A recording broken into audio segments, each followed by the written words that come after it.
Complaint cases की अभी तक बात हो गई है,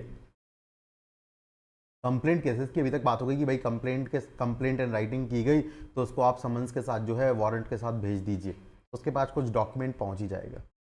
अभी अक्यूज को गिरफ्तार करके लेकर के आ गए हो आप, प्रोसीडिंग्स जो है इंस्टीट्यूट हो गई हैं, और वो प्रोसीडिंग अगर कंप्लेंट के बेसिस पर हुई थी तो उसको कंप्लेंट वगैरह की कॉपी शायद अब तक मिल गई हो। लेकिन अगर वो पुलिस रिपोर्ट के बेसिस पर स्टार्ट हुई प्रोसीडिंग्स हैं, तो ऐसे केसेस में आपको 230 को कंप्लाई करना बड़ा जरूरी है। 230 और 231 भी अभी हम पढ़ेंगे। Before the start of any trial they have to be complied with, इनको कंप्लाई करना बड़ा जरूरी है। देखो जरा क्या लिखा हुआ है, in any case where the proceeding has been instituted on a police report. आपने कॉग्निजेंस जो है किसके बेसिस पे लिया है, पुलिस रिपोर्ट के बेसिस पे लिया है। The magistrate without delay furnish to the accused and the victim, accused को भी और विक्टिम को भी फ्री ऑफ कॉस्ट एक एक कॉपी देना है। किस किस की कॉपी देना है, पुलिस रिपोर्ट की कॉपी देना है। कौन सी पुलिस रिपोर्ट, 193 सबसेक्शन 3 वाली। फर्स्ट इंफॉर्मेशन एफआईआर की जो कॉपी है अंडर सेक्शन 173 वो देनी है। अगर कोई स्टेटमेंट रिकॉर्ड करे गए थे under subsection 3 of 180 of all persons whom the prosecution proposes to examine as its witness, जिनको वो प्रोसिक्यूशन विटनेस के तौर पे लाएगा, उन सारे स्टेटमेंट्स को आपको दे देना है। Excluding there from the part with any regard to which request for exclusion has been made by the police officer under subsection 7 of 193। अब 193 सबसेक्शन 7 में अगर आपको याद हो तो पुलिस ऑफिसर रिक्वेस्ट कर सकता है कि साहब इस चीज को आप क्या है डिस्क्लोज मत करिए, है ना। तो इस इंफॉर्मेशन को छोड़ करके बाकी सारे जो स्टेटमेंट्स हैं वो किसको दिए जाएंगे, अक्यूज को भी दिए जाएंगे, विक्टिम को भी दिए जाएंगे। जो कन्फेशंस रिकॉर्ड करे गए हैं, स्टेटमेंट्स रिकॉर्ड करे गए हैं अंडर सेक्शन 183 वो भी दिए जाएंगे। और कोई डॉक्यूमेंट जो कि रेलेवेंट है अंडर सबसेक्शन 6 ऑफ 193, तो सारे के सारे डॉक्यूमेंट जो है किसको फॉरवर्ड किए जाएंगे, विक्टिम को और अक्यूज। अब पहले मैं बताऊं ये कोई टाइम फ्रेम नहीं दिया था, but recently this time frame has been added. पहले ये टाइम फ्रेम नहीं था, विदाउट डिले बस लिखा था, उसके बाद सीधा लिखा था फर्निश टू द अक्यूज्ड। अब लेकिन लिख दिया गया है and no case beyond 14 days from the date of production और अपीयरेंस ऑफ द अक्यूज। जिस दिन अक्यूज्ड को लाया जाता है या जिस दिन वो खुद अपीयर होता है उस दिन से 14 days के अंदर अंदर आपको उसको ये डॉक्यूमेंट जो है एक कॉपी फ्री ऑफ कॉस्ट उसको सप्लाई करनी, ठीक है। अब देखो जरा कुछ डॉक्यूमेंट्स क्या होते हैं, बहुत बड़े बड़े डॉक्यूमेंट्स होते हैं। देखो जरा पहले मैं आपको जो सेकंड प्रोवाइजो है वो पढ़ के दिखाता हूं, फिर उसके बाद में हम फर्स्ट प्रोवाइजो पर आएंगे। Provided further that if the magistrate is satisfied that any such document is voluminous, ठीक है, वॉल्यूम्स में है, he shall instead of furnishing the accused and the victim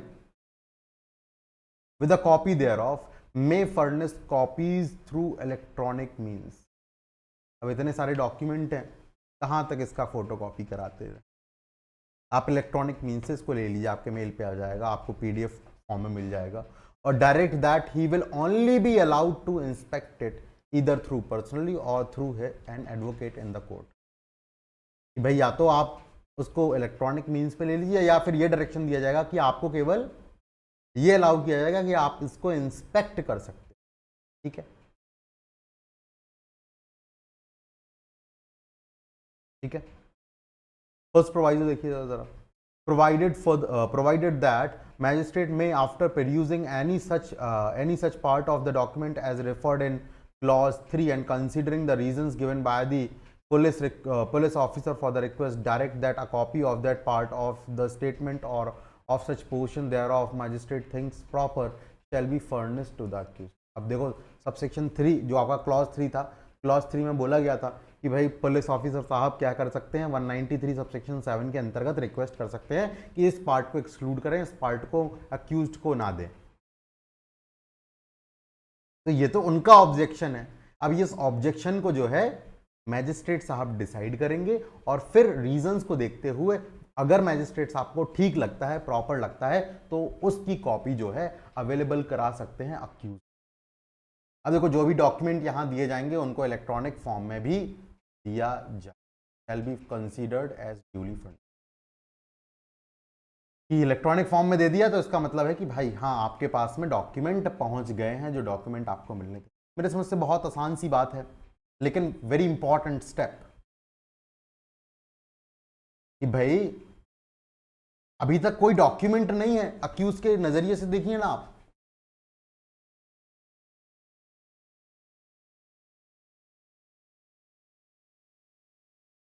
accused के नजरिए से देखिए उसके पास क्या डॉक्यूमेंट है। He has nothing in his position. तो जब भी वो आएगा आपके सामने या उसको प्रोड्यूस किया जाएगा आपके सामने, आप उस डेट से 14 डेज के अंदर उसको ये सारे डॉक्यूमेंट फ्री ऑफ कॉस्ट जो है अक्यूज्ड को, विक्टिम को भी देंगे अगर विक्टिम को एडवोकेट के द्वारा रिप्रेजेंट किया जा रहा है। तो देखो विक्टिम किसके द्वारा रिप्रेजेंट करा जाता है, विक्टिम को रिप्रेजेंट किसके द्वारा किया जाता है, जनरली उसको रिप्रेजेंट किया जाता है through public prosecutor, ADPO, additional district public assistant district public prosecutor, prosecution officer, ठीक है। तो एपीपी, पीपी ये लोग रिप्रेजेंट करते, तो उनके पास तो ऑलरेडी वो सारे सब्सटेंस होते हैं। लेकिन अगर विक्टिम को अलग से कोई एडवोकेट जो है वो कर रखा है, तो रिप्रेजेंट किया जा रहा है, तो ऐसे केस में उसको भी एक कॉपी जो है सप्लाई, विक्टिम को भी एक कॉपी सप्लाई की जाएगी फ्री ऑफ कॉस्ट, अक्यूज्ड को भी और उसको भी। कौन कौन से डॉक्यूमेंट सप्लाई करने हैं ये, कब, जब प्रोसीडिंग जो है किस बेसिस पे इंस्टीट्यूट हुई है, पुलिस रिपोर्ट के बेसिस पर इंस्टीट्यूट हुई है, स्टार्ट हुई। Is there any doubt about it, बताइए जरा। भाई बहुत बड़ा डॉक्यूमेंट है तो आप इलेक्ट्रॉनिकली उसको दे दो, या फिर आप बोल दो कि आप क्या करना, कोर्ट में आकर के इसको इंस्पेक्ट कर लेना, खुद इंस्पेक्ट कर लेना, या फिर अपने वकील साहब से इंस्पेक्ट करवा लेना, क्योंकि इतना बड़ा डॉक्यूमेंट कहाँ तक इसको कॉपी करा के आपको देते रहे। या फिर इलेक्ट्रॉनिकली भाई पीडीएफ वगैरह मेल के थ्रू, ठीक है। Is this clear to every one of you और not?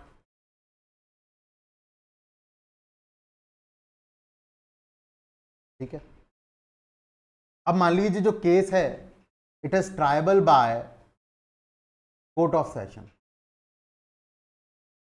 Court of session, triable by court of session, और जो केस इंस्टीट्यूट हुआ है वो पुलिस रिपोर्ट पर इंस्टीट्यूट नहीं हुआ है, it is instituted otherwise than on police report. और जब भी पुलिस रिपोर्ट के अलावा केस इंस्टीट्यूट होता है तो आपको पता है कि एग्जामिनेशन करा जाता है कंप्लेनेंट का, विटनेसेस का एग्जामिनेशन होता है अंडर सेक्शन 227, पढ़ चुके हैं हम अभी कि अंडर 227 द कंप्लेनेंट और द विटनेसेस में भी शैल बी एग्जामिन्ड। अब उनको एग्जामिनेशन किया जाएगा तो एग्जामिनेशन की कॉपी होंगी, तो एग्जामिनेशन की कॉपी बोला गया कि आप किसको फॉरवर्ड कर देंगे, तुरंत के तुरंत अक्यूज्ड को फॉरवर्ड कर देंगे, उसी के लिए 231 है। देखो ये रिक्वायरमेंट है before the initiation of trial, trial शुरू होने से पहले यही सारी बातें करनी होती हैं, यही देखना पड़ता है कि भाई कॉपीज मिली या नहीं मिली। अब कॉपीज ही नहीं मिली हैं, उसको पता ही नहीं है किस बेसिस पे उसके अगेंस्ट जो है ट्रायल चल रहा है, how you suppose him to defend himself, ठीक है। Where a case is instituted otherwise than on police report. 230 is for instituted on police report, 231 is otherwise than on police report. It appears to the magistrate issuing process under section 227. Sorry 227 में तो process जो करी जाती है, 223 में examination होता है, 223 में, और 225 में आपका वो होता है इंक्वायरी इन्वेस्टिगेशन, ठीक है। That the offence triable exclusively by court of session, the magistrate shall forthwith furnish to the accused free of cost a copy of each of the following. कौन कौन सी चीजें देनी है, जो भी स्टेटमेंट रिकॉर्ड करेगा 223 में, examination of complainant and witness 225 के अंतर्गत इंक्वायरी करी गई होगी या इन्वेस्टिगेशन ऑर्डर किया गया होगा, of all persons examined by the magistrate. The statement and the confession 180 या 183 में जो confessions वगैरह रिकॉर्ड करे हैं, स्टेटमेंट्स रिकॉर्ड करे हैं उनको, भाई अब बोलो 180 और 183 कैसे आ गए? तो भाई आपने इन्वेस्टिगेशन ऑर्डर कर दी, तो इन्वेस्टिगेशन ऑर्डर करने के बाद पावर तो उनके पास वही है ना जो पुलिस ऑफिसर के पास है। पुलिस ऑफिसर तो क्या करेगा, अगर उसको इन्वेस्टिगेशन ऑर्डर करी गई है तो वो 180 में क्या करेगा, स्टेटमेंट्स रिकॉर्ड करेगा। उसको लगेगा मैजिस्ट्रेट साहब से करवाना तो 183 के स्टेटमेंट्स रिकॉर्ड करवाए जाएंगे।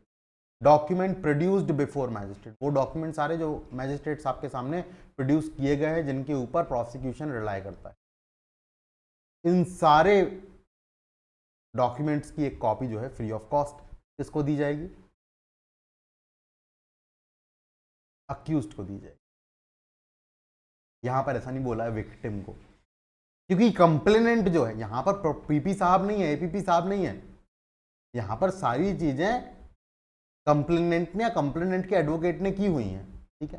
Provided that if the magistrate is satisfied that such document is voluminous, he shall instead of furnishing the copy thereof direct that he will only be allowed to inspect it personally or through an advocate in the court, provided further the supply of document in electronic form shall be considered duly furnished। ये बिल्कुल वही बातें हैं जो ऊपर पढ़ के आए हैं, with a difference small change कि भाई यहाँ पर इलेक्ट्रॉनिक मोड से ट्रांसफर करने की बात नहीं बोली गई है वॉल्यूमिनस के केस में, जबकि ऊपर बोली है। I don't know why it is so but it is like this. ऊपर लिखा है वॉल्यूमिनस के केस में आप उसको क्या फॉरवर्ड कर दें, इलेक्ट्रॉनिक कॉपी फॉरवर्ड कर दें या फिर इंस्पेक्शन अलाउ करें। यहां पर ऐसा नहीं लिखा है, यहां पर लिखा है कि कॉपी फर्निश करने की बजाय उसको आप इंस्पेक्शन के लिए अलाउ कर सकते हैं। हालांकि नीचे जो प्रोवाइजर लिखा हुआ है उसमें लिखा हुआ है कि इलेक्ट्रॉनिक कॉपी अगर फर्निश कर दी गई है तो इसका मतलब है कि आपको कॉपी दे दी गई, copy has been duly furnished, ठीक है। इज दिस क्लियर और not? 230 and 231 they are very important step, बताऊं आप। 230 is to be followed when it is instituted on police report, 231 is to be followed when the case is instituted otherwise than on police report and it is exclusively triable by the magistrate। तो कब कौन सी stage पे आपको जारी करना है, very important to. It appears to the magistrate issuing process under 227, 227 के अंतर्गत आप प्रोसेस इशू कर रहे हो, तभी आपको तुरंत के तुरंत अक्यूज्ड को ये सारी कॉपीज जो है दे देनी, ठीक है। अब देखिए जरा, अब केस मैजिस्ट्रेट साहब के सामने आता है, चाहे वो पुलिस रिपोर्ट के थ्रू आए, चाहे वो अदरवाइज मतलब कंप्लेंट के बेसिस पे आया और किसी और दूसरे तरीके से आपके पास में आता, तो उसको दो तरीके में डिवाइड कर दिया, on the basis of police report or otherwise. On the basis of police report or otherwise, जब भी आपके पास में कोई केस इंस्टीट्यूट होता है on the basis of police report, magistrate साहब की बात हो रही है, या फिर और दूसरे तरीके से, और अक्यूज्ड को आपके सामने प्रोड्यूस किया जाता है या अक्यूज्ड खुद आता है आपके पास और आपको ये लगता है कि ये जो केस है it is exclusively tribal by court of session, इसको कौन ट्राई करेगा, कोर्ट ऑफ सेशन ट्राई कर सकते। तो आप क्या करेंगे, अगर आपको याद है तो आप केस को कमिट कर सकते हैं। किसको कमिट करेंगे, कोर्ट ऑफ सेशन को कमिट करेंगे, क्योंकि कोर्ट ऑफ सेशन के द्वारा ट्रायबल है तो कोर्ट ऑफ सेशन को आप केस कमिट कर देंगे। कमीशन ऑफ केस हम कहां देख चुके, कमिटमेंट ऑफ केस हम कहां देख चुके हैं, 213 के अंतर्गत। अगर आपको याद हो 213 में हमने कमिटल देखा था, लेकिन कमिटल होता कौन से सेक्शन में है, previously it used to be 209, now it is 232। 232 में एक्चुअल कमिटमेंट हो। यहां पर बोला गया है कि मैजिस्ट्रेट, वहां पर तो कॉग्निजेंस की बात थी कि आप कॉग्निजेंस नहीं लेंगे until and unless the court is committed to court of session. भाई एक बार कमिटमेंट हो गया, फिर उस कमिटल हो गया, कमिटल ऑफ केस एक बार हो गया, फिर उसके बाद तो वो बार लिफ्ट हो जाता है, फिर आप और ऑफेंस को ऐड कर सकते हैं, उनका कॉग्निजेंस ले सकते हैं, सारी पावर है कोर्ट ऑफ सेशन। वो कमिटल कहां करा जाएगा, वो कमिटल करा जाता है आपका 232 में, previously it used to be 209।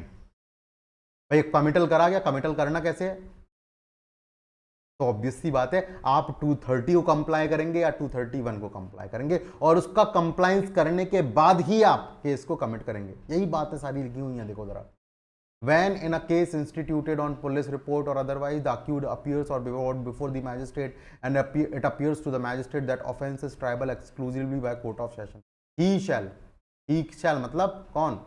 The magistrate shall, क्या करेगा मैजिस्ट्रेट?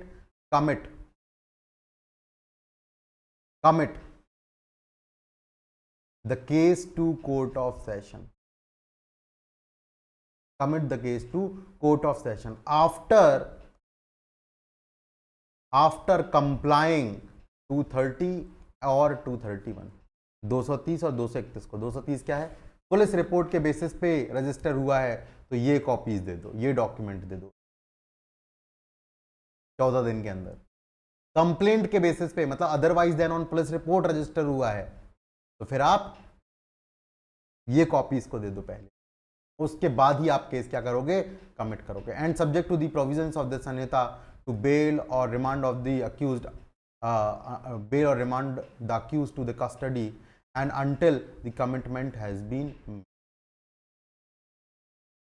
बेल और रिमांड तो ऑब्वियस सी बात है, अभी आपको ही देखना है। until such commitment has been, जब तक कमिटमेंट, अब कमिटमेंट हो गया उसके बाद तो फिर कोर्ट देखेगा। Subject to the provisions of the Sanhita relating to bail remand, remand the custody और custody, remand the accused to the custody during or until the conclusion of trial, उसी कस्टडी को आप रिमांड कर देंगे कि जब तक भाई बेल मिल जा रही है तो ठीक है। Subject to the rules relating to bail, provisions relating to bail, bail दे दी आपने तब तो ठीक है, अगर बेल नहीं दी गई तो उसको ऑब्वियस सी बात है आपको रिमांड में रखना पड़ेगा, पुलिस रिमांड या जुडिशियल रिमांड में। पुलिस रिमांड में कैसे रखते हैं वो मैं आपको बता चुका हूँ, जुडिशियल रिमांड में कितने टाइम के लिए रख सकते हैं वो मैं आपको बता चुका हूँ। जब तक ट्रायल नहीं चल रहा है, ट्रायल चल रहा है या ट्रायल कंक्लूड नहीं हो जा रहा है तब तक के लिए आप उसको कस्टडी में रिमांड कर सकते हैं। Send to the court the record of the case and documents and articles if any which are produced in the evidence, जो भी आपके पास में एविडेंस वगैरह आया था, आर्टिकल्स वगैरह आए थे, वो सारे के सारे उस कोर्ट को भेज देंगे। और साथ ही साथ सबसे इंपॉर्टेंट ये है, notify the public prosecutor of the commitment of the case to court of session, क्योंकि अभी हम सेशन ट्रायल पढ़ेंगे कि सेशन कोर्ट में ट्रायल कैसे होता है। सबसे पहला स्टेप यही होगा, पब्लिक प्रोसिक्यूटर साहब का पहला रोल, ठीक है। इसलिए जैसे ही कमिटमेंट आप करेंगे तुरंत के तुरंत क्या करेंगे आप, पब्लिक प्रोसिक्यूटर साहब को भी कमिटमेंट के बारे में नोटिफाई कर देंगे। Is this clear? बहुत आसान सी बातें हैं, लेकिन सारी बातें आपके लिए इंपॉर्टेंट है, सारी बातें महत्वपूर्ण है। आपके आ सकता है कमिटमेंट ऑफ केस के ऊपर लिखने के लिए शॉर्ट नोट आ सकता है। कमिटल कौन से सेक्शन में होता है ये तो बहुत आता है एग्जाम के अंदर, ठीक है। देखिएगा जरा आगे, provided that the proceeding under, क्या हो गया है, स्क्रीन ब्लर आ रहा है, इसलिए आ रहा है क्योंकि आपका इंटरनेट खत्म हो गया। वासु को नहीं आ रहा होगा शायद, क्योंकि वो मुझे दूसरा प्रीव्यू दिखता रहता है, अगर कुछ मिस्टेक आता है तो मुझे दिख जाता है। आपका इंटरनेट थोड़ा डिस्टर्ब कर रहा है, ठीक है। Provided that the proceeding under this section shall be completed within a period of 90 days from date of taking cognizance. Very important, पहले ये डेट वगैरह कुछ नहीं लिखा था, ये सारी चीज़ें अब जो है एक्स्ट्रा ऐड कर दी गई हैं। These are the new things which are added here. क्या ऐड कर दिया गया है कि जो प्रोसीडिंग है कमिटल ऑफ केस की, पहले कमिटमेंट के लिए कोई पीरियड नहीं था, अभी बता दिया जिस दिन आपने कॉग्निजेंस लिया है उस दिन से 90 दिन के अंदर अंदर आपको इस सेक्शन के प्रोसीडिंग्स को कंप्लीट करना है, कमिटल ऑफ केस को कंप्लीट करना है। And such period may be extended by a magistrate for a period not exceeding 180 days for the reasons to be recorded in। अब एक्सटेंड करने का मतलब ये नहीं है कि 90 days plus 180 days, total 180 days, ठीक है। टोटल 180 डेज से ज़्यादा पीरियड नहीं होना। जिस दिन कॉग्निजेंस लिया उससे कमिटल तक 90 दिन के अंदर आपको ये सारी प्रोसेस कंप्लीट करनी है, सप्लाईज ऑफ कॉपी, और उसके बाद में केस को कमिट करना। अब केस कमिट कर दिया, आपके पास पहुंच गया, एविडेंस वगैरह आपने सारे पहुंचा दिए, डॉक्यूमेंट सारे पहुंचा दिए, पूरा रिकॉर्ड आपने पहुंचा दिया, अक्यूज को जो है या तो बेल दे दोगे आप, और बेल नहीं दोगे तो उसको कस्टडी में पहुंचा दोगे। यही बातें सारी लिखी हुई है, इसके अलावा और कुछ नहीं लिखा है। प्रोसेस कितने दिन के अंदर कंप्लीट करना है? 90 डेज। मैक्सिमम कितना हो सकता है? 180 days. Provided further that application filed before a magistrate by the accused और द विक्टिम और any other person authorised bye such person in a case triable by court of session shall be forwarded to a court of session with the committal of the case। भाई आपके पास में जब case था, आप commit कर रहे हो, आपके पास में कोई भी एप्लीकेशन जो मूव करी गई, तो भाई जब आप सारी चीजें वहां फॉरवर्ड कर रहे हो तो ऐसी एप्लीकेशन को भी साथ ही साथ वहां फॉरवर्ड कर दोगे। वही बात लिखी है, provided for that any application before the magistrate by the accused victim or any authorized person authorized by such person shall be forwarded to the court of session with the committal of case। committal of case के साथ में उस application को भी आपको forward कर देना। अब एक बात आपने नोटिस करी, केस कमिट किया जा रहा है अक्यूज, लेकिन उसको या तो बेल दी जाएगी, बेल नहीं दी जाएगी तो रिमांड में भेजा जाता है। तो क्या अक्यूज को फॉरवर्ड करने की बात हो रही है? जैसा कि पहले हो चुका है, जब मैजिस्ट्रेट्स आपके पास में लेकर के जाते हो तो हर बार बताते हो केस डायरी फॉरवर्ड करोगे, साथ में मैजिस्ट्रेट्स आपको फॉरवर्ड करोगे, मैजिस्ट्रेट्स आपके पास में अक्यूज को फॉरवर्ड करोगे। 187 अगर आपको रिमांड याद आ रहा है, क्या यहां पे कहीं पर भी ऐसा लिखा the accused shall be forwarded to the custody of court of session? ऐसा नहीं लिखा। तो it is committal of case and not committal of accused person। लिख लेना आप बात को, जो इंपॉर्टेंट है वो मैं बता दे रहा हूं, बाकी और ज्यादा बातें आपको यहां पर एंड देखो सारी बातें इंपॉर्टेंट है, but everything is written there. The thing which is not written there which has to be perceived by making an inference from this particular provision is this only, there is commitment of case। लिख लेना, there is commitment of case and not of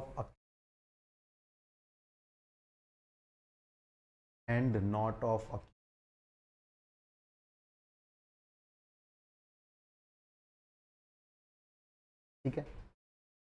तो committal समझ में आ गया, case को कब commit करते हैं, कमिटल से पहले आपको क्या क्या करना है, मैजिस्ट्रेट्स आपको क्या क्या करना है, क्यों कोर्ट ऑफ सेशन जो है कॉग्निजेंस नहीं लेता, क्योंकि कॉग्निजेंस के बाद बहुत सारी चीज़ें करनी है जो मैजिस्ट्रेट साहब कर सकते हैं, उसके बाद में फिर सेशंस कोर्ट के पास में केस को कमिट किया जाएगा। मेकिंग ओवर में आपको पहले बता चुका हूं। यहां तक क्या बातें सारी आपको आ गई? कोई doubt? Is there any doubt about it? हाँ स्वाति, कोई डाउट है?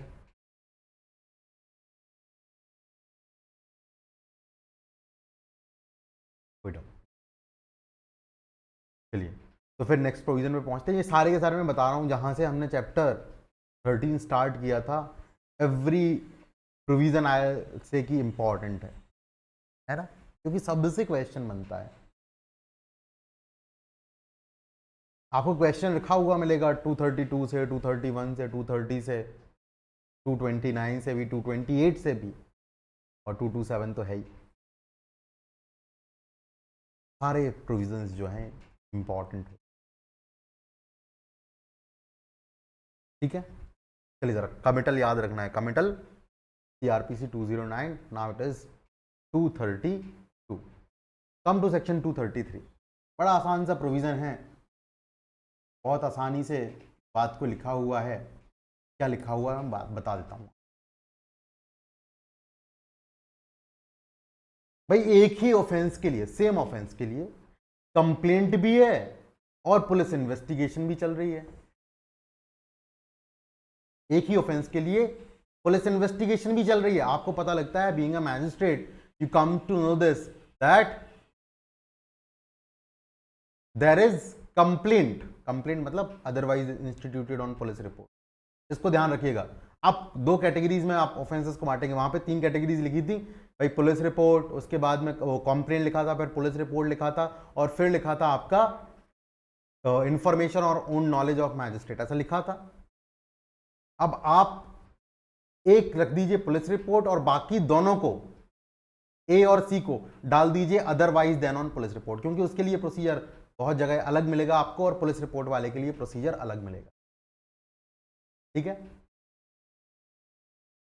भाई आपको यह पता लगता है कि there is investigation by the police officer.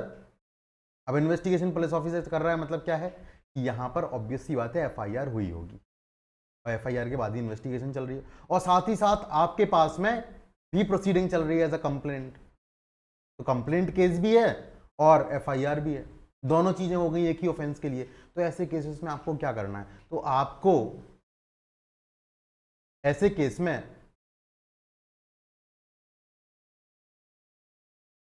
Proceeding को स्टे कर देना है। What you will do, you will stay the proceeding, और फिर पुलिस ऑफिसर को बोलेंगे कि आप आपकी रिपोर्ट सबमिट करिए। 193 में जो रिपोर्ट सबमिट करते हैं उस रिपोर्ट को बुलाएंगे, और फिर रिपोर्ट आने के बाद में फिर देखेंगे क्या ये दोनों केसेस एक ही हैं, क्या सेम ऑफेंस के रिगार्डिंग है। आपको पता लगता है हाँ सेम ऑफेंस के रिगार्डिंग ही है, तो फिर आप दोनों केसेस को एक साथ सुनेंगे, पुलिस रिपोर्ट वाले को, कंप्लेंट वाले को, और उसका प्रोसीजर ऐसा अपनाएंगे जैसे कि ये केस पुलिस रिपोर्ट पर ही इंस्टीट्यूट हुआ है। It is instituted on police report. Both case, दोनों केस ऐसे चलाएंगे जैसे कि वो पुलिस रिपोर्ट पर इंस्टीट्यूट हुए। और आपको अगर ये पता लगता है कि भाई पुलिस रिपोर्ट अलग रिलेट करती है या आप पुलिस रिपोर्ट के बेसिस पर कॉग्निजेंस नहीं लेते हैं, तो फिर ऐसे केसेस में आपने जो स्टे लगाया हुआ था आप उसकी स्टे को विकेट करेंगे और आगे इंक्वायरी जो है उसके अंदर ट्रायल जो है स्टार्ट कर देंगे। आसान है या नहीं है बताइए जरा। तो पुलिस रिपोर्ट को वरीयता दी जा रही है, क्यों दी जा रही है? The answer is very obvious. भाई आप भी जब एग्जामिनेशन करते हो तो आप अगर पोस्टपोन करते हो प्रोसीडिंग्स को तो इन्वेस्टिगेशन तो करवाते हो ना। The facts can be investigated more efficiently by the police officer in investigation, because it is their job, the collection of evidence. The job of a magistrate is to appreciate the evidence, is not to collect the evidence. तो evidence collection हो गया है तो भाई उसको वरीयता दी जाएगी। आप एविडेंस कलेक्ट होने के बाद वो एक एग्जॉस्टिव रिपोर्ट आपके सामने आएगी, आप उस रिपोर्ट को देखें, अगर उसके बेसिस पे आप कॉग्निजेंस ले लेते हैं, आपको लगता है कि हाँ दोनों सेम ही है, तो आप दोनों को ऐसे चलाएंगे जैसे कि केस जो है पुलिस रिपोर्ट पर इंस्टीट्यूट हुए हों। अदरवाइज आप स्टे को वेकेट करके इस संहिता के अंतर्गत जो भी सही कार्यवाही बैठती है कंप्लेंट केस के लिए, वो कंप्लेंट केस आप फिर आगे बढ़ा देंगे, उसको उस हिसाब से सुनेंगे फिर। ठीक है, स्टे को हटा देंगे। देखिए जरा किस तरीके से लिखा हुआ है, when in a case instituted otherwise than on police report, otherwise than on police report. मैंने बताया था आपको ए और सी को बता दीजिए आप otherwise than on police report, और बी को। कौन से ए और सी, अगर ये भी आपको याद नहीं आ रहा हो तो मैं बता दूं 210 के सबसेक्शन 1 में ए बी सी करके 3 चीजें लिखी हुई थी। Case can be instituted on the basis of police report B, case can be instituted on the basis of complaint A, case can be instituted on the basis of cognizance can be taken on the basis of information or the knowledge of the magistrate C। तो A और C को मैंने बोल दिया cases instituted otherwise than on police report, और B को बोल दिया cases instituted on police report, जिनको आप कंप्लेंट केसेस बोलें। It is made appear to the magistrate, magistrates आपको ये बात बताई जाती है, during the course of inquiry और trial held by him that investigation by police officer is in progress in relation to the offence which is the subject matter of inquiry और trial held by him. भैया साहब जो आप inquiry और trial कर रहे हैं मैजिस्ट्रेट साहब, इसी के सेम केस के रिगार्डिंग पुलिस के द्वारा इन्वेस्टिगेशन भी की जा रही है। तो आप क्या करेंगे, आप प्रोसीडिंग्स को स्टे कर देंगे, आप अपनी इंक्वायरी को, ऐसे कंप्लेंट केस की इंक्वायरी को, ट्रायल को स्टे कर देंगे और फिर बोलेंगे call for a report on the matter from the police officer conducting the investigation. बोलेंगे कि भाई वो रिपोर्ट तो लेकर के आओ। अब रिपोर्ट कैसे सबमिट करी जाती है, ऑब्वियस सी बात है, under section 193 if a report is made by the investigating officer under section 193 and on such report cognizance of any offense is taken by the magistrate any person who is accused in the complaint। भाई जो complaint case है उसी के against जो है cognizance लिया जाता है पुलिस रिपोर्ट के बेसिस पे। The magistrate shall inquire into or try together the complaint case and the case arising out of police report as if both cases were instituted on police report. दोनों cases को एक साथ try करोगे और ऐसे try करोगे जैसे कि वो पुलिस रिपोर्ट पर इंस्टीट्यूट हुए हैं। अब आपको लग रहा होगा ट्राई, तो क्योंकि जब हम ट्रायल पढ़ने जाएंगे तो हम अलग अलग प्रोसीजर पढ़ेंगे। ट्रायल में जो कंप्लेंट केस होता है उसका प्रोसीजर अलग होता है, instituted otherwise than on police report, or instituted on the basis of police report का प्रोसीजर अलग होता है। इसलिए बोला गया कि दोनों को एक साथ ट्राई करेंगे और ऐसे ट्राई करेंगे जैसे कि वो पुलिस रिपोर्ट पर इंस्टीट्यूट किया गया केस हो।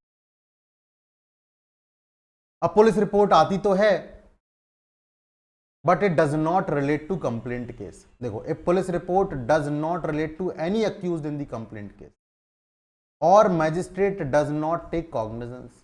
या तो आप कॉग्निजेंस नहीं लेते हो पुलिस रिपोर्ट के बेसिस पर, या फिर कंप्लेंट केस के जो अक्यूज्ड हैं उससे रिलेट ही नहीं करती है वो पुलिस रिपोर्ट। तो ऐसे केसेस में ही शैल प्रोसीड विद इंक्वायरी और trial which was stayed by, जिस इंक्वायरी और ट्रायल में आपने स्टे लगाया था उसको आप स्टार्ट कर दोगे, उसकी प्रोसीडिंग स्टार्ट कर दोगे in accordance with the provisions of this.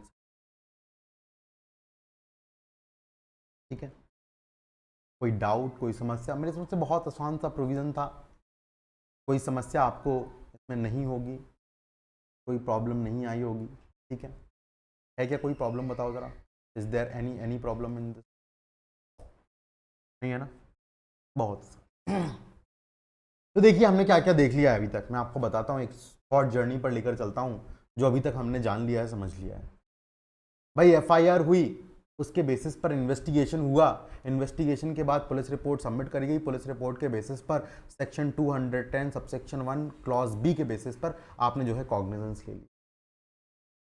Cognizance लेने के बाद में आपको दिखा कि अरे ये तो केस मैजिस्ट्रेट सेशन कोर्ट द्वारा ट्राइबल है, तो आप कमिट करेंगे। लेकिन कमिट करने से पहले आप जो है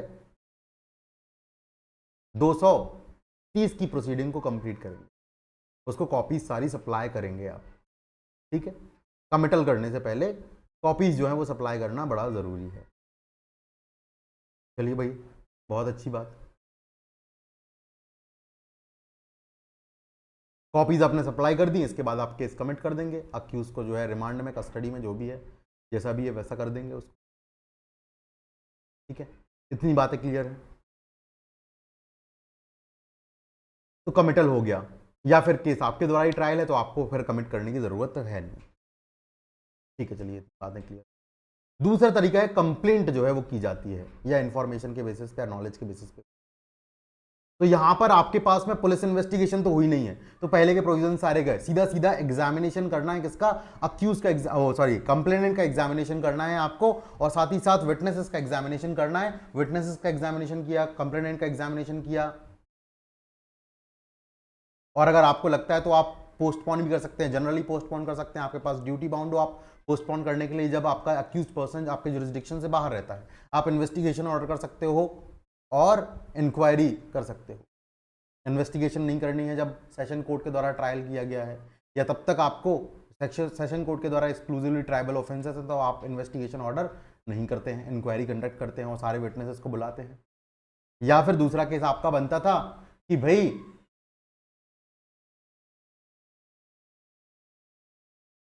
जो कंप्लेनेंट है वो कोई व्यक्ति है, आम व्यक्ति है, तो तब तक आप इन्वेस्टिगेशन ऑर्डर नहीं कर सकते हो जब तक आपने सारे के सारे विटनेसेस को और कंप्लेनेंट को एग्जामिन ना कर लिया।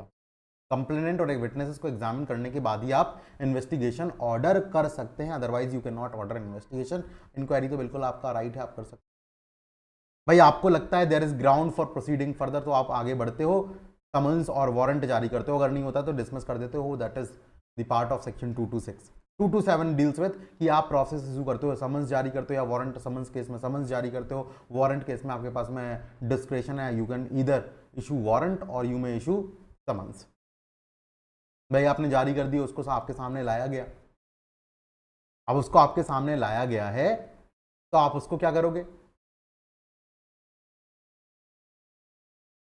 अगर पुलिस रिपोर्ट के बेसिस पे था तो भाई, और उसको पहले गिरफ्तार नहीं किया गया था, कुछ नहीं किया गया था, तो उसको कॉपीज वगैरह सप्लाई कर दोगे 14 डेज, जिसने जब आपके पास आया उसके 14 डेज के अंदर अंदर सब सप्लाई कर दो उसको। या फिर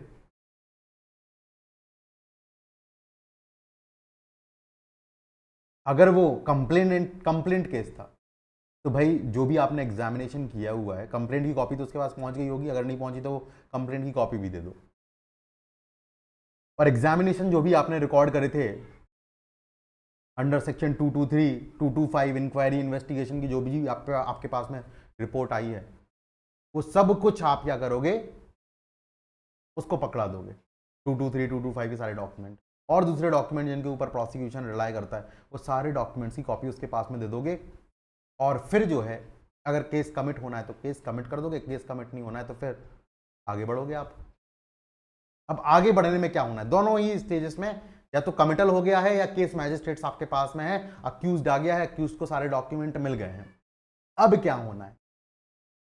अब जो है चार्ज फ्रेमिंग होनी है, चार्ज फ्रेम किया जाएगा, अक्यूज्ड को बताया जाएगा, इन्फॉर्म किया जाएगा that these are the charges against you, आपके ऊपर ये आरोप लगाए जाते हैं, और उससे उसका उत्तर मांगा जाएगा, पूछा जाएगा आप हाँ बोलते हैं या ना बोलते हैं, यू प्लीड गिल्टी और नॉट गिल्टी।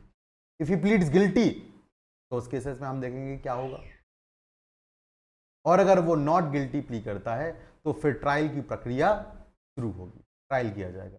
और फिर हम अलग अलग ट्रायल देखेंगे कि सेशन कोर्ट में चलता है तो सेशन कोर्ट का ट्रायल अलग होता है। फिर मैजिस्ट्रेट कोर्ट में देखेंगे, मैजिस्ट्रेट कोर्ट में डिवीजन है कि वारंट केसेस का अलग है, समन्स केसेस का अलग है। वारंट केसेस में भी दो ट्रायल हैं, पुलिस केस पे इंस्टीट्यूट हुआ है तो उसका अलग ट्रायल है, पुलिस रिपोर्ट पे इंस्टीट्यूट हुआ है तो अलग ट्रायल है, otherwise than on police report है तो उसका ट्रायल अलग है। सारी जो चीज़ें हैं वो हमें आगे क्लासेस में जाननी है। तो tomorrow we will start charge, very important topic, mains में बहुत आता है ना, बहुत इंटरेस्टिंग टॉपिक है, and very important stage, trial के पहले की बहुत ही इंपॉर्टेंट स्टेज। ठीक है, कॉग्निजेंस हो गया है, प्रोसेस इशू हो गई है, कमिटमेंट अगर होना था कमिटल हो चुका है, अब हम चार्ज की स्टेज पर आ गए हैं। ठीक है, हालांकि चार्ज की स्टेज आप ट्रायल में भी देखेंगे, बट पहले हम चार्ज को जान तो लें कि चार्ज फॉर्मुलेट कैसे किया जाता है, चार्ज का प्रारूप क्या होता है, चार्ज में क्या क्या लिखा जाता है, कैसे दिखता है, ये सारी बातें जो है हम कल जानेंगे। That is all for today's class. If you have any doubt अभी आप पूछ लीजिए।